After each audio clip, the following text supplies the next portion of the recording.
మన ఆలోచనలలో కూడా దేవుని యొక్క చిత్తాన్ని పెడతాడు. కొన్నిసార్లు మన ఆలోచనల్లో దేవుని చిత్తాన్ని పెడతాడు, మనం చేస్తున్న పనులలో కూడా దేవుని చిత్తాన్ని పెడతా ఉంటాడు.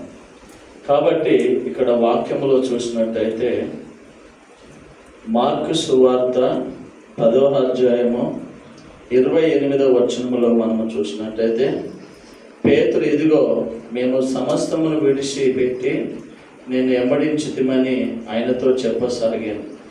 అందుకు యేసు ఇట్లనే, నా నిమిత్తము, సువార్త నిమిత్తము ఇంటినైనను, అన్నాదములైనను, అక్కాచెల్లెళ్ళైనను, తల్లిదండ్రులైనను, పిల్లలైనను, భూములైనను విడిచిన వాడు ఇప్పుడు యుగముందు హింసలతో పాట 100 ఇండ్లను, అన్నాదములను, అక్కాచెల్లెలను, తల్లులను, పిల్లలను, భూములను రాబోయే లోకమందు నిత్య జీవము పొందునని మీతో నిశ్చయముగా చెప్పుచున్నాను అని. ప్రియమైన దేవుని బిడ్డలారా, ఆశీర్వాదములు దేనితో కూడి ఉంటాయి అంటే హింసలతో కూడి ఉంటాయి. ఇప్పుడు ఆశీర్వాదము పొందాలి, దీవెనలు పొందాలి, మనము ఆశీర్వాదకరంగా ఉండాలని ఒక్కొక్క మనిషికి ఒక్కొక్క ఆలోచనలు వస్తూ ఉంటాయి. మరి దేవుడు ఏమంటాడు?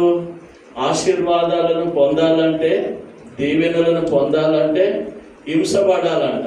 హల్లెలూయా. మరి ఏం పొందాలి? హింస. మరి హింస లేనిది ఆశీర్వాదము లేదు, కష్టం లేనిది ఆశీర్వాదాలు లేవు. దీవెనలు కావాలంటే మనము పోరాటం చేయాలి. ఏ పోరాటం అది? విశ్వాసం అనే పోరాటం చేయాలి. ఈ లోకంలో ఉన్న అంధకార సంబంధులకు, లోకనాథులతోనూ, దురాత్మలతోనూ, సైతాన్లతోనూ పోరాటం చేయాలి. ఆర్థికమైన ఇబ్బందులతోనూ పోరాటం చేయాలి.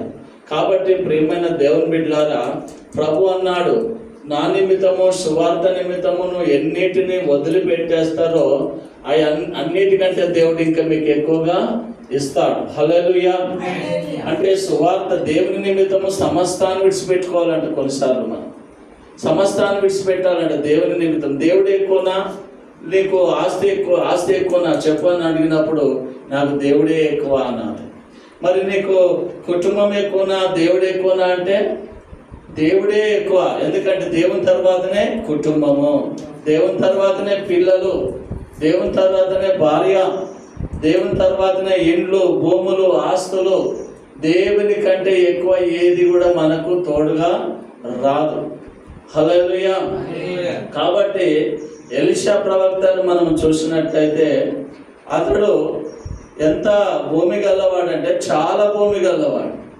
మరి అంత భూమి ఉన్నవాడు సైతము కూడా దైవజనుడు ఒక్క పిలువగానే దేవుడు పిలుస్తుండని భావించి, దేవుని పిలుపుకు నేను లోబడాలి, దేవుని మాటకు నేను లోబడాలని చెప్పేసి పని చేస్తున్న సమయంలో, హల్లెలూయా, దేవుడు చూడండి, పిలిచిన ప్రతి వ్యక్తి కూడా పనిలో ఉన్నప్పుడే పిలుస్తాడు.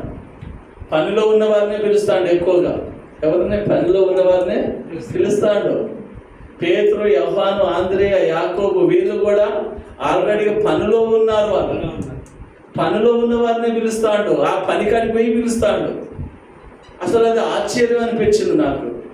కొన్నిసార్లు వాక్యం చదువుతూ ఉంటే దేవుడు సరాసరిగా ఆల్రెడీగా పనిలో ఇంటికాడ ఉన్నప్పుడు కాదు పిలిచేది.